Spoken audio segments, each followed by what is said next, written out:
80% মুসলমান, সেখানে কোনোদিন বেধর্মী বা অসহনীয় সংসদ থাকতে পারে না। ৮০% মুসলমানের দেশে কোনো বিধর্মী সংসদে যেতে পারবে না। মোহাম্মদ আফজাল হোসেনের এই বক্তব্যই বরগুনা ২ নির্বাচনী মাঠ উত্তাল করে দিয়েছে।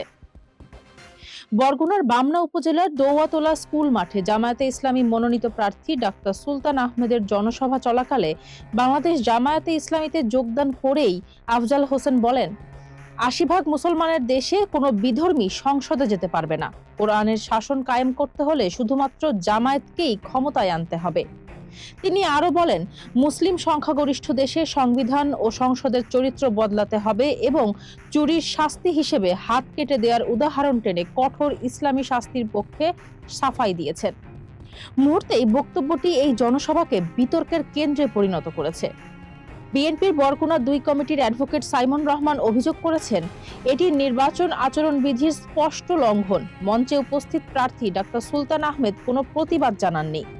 এদিকে ডাক্তার সুলতান আহমেদ বলেন, আফজাল হোসেন নতুন ও আবেগপ্রবণ। তার বক্তব্য জামায়াতের নীতি নয়। তিনি ওই এলাকার অবসরপ্রাপ্ত মুরব্বী। তাছাড়া জামায়াতে যোগদানও নির্বাচনের ফর্ম ও অঙ্গীকার ছাড়া হয় না।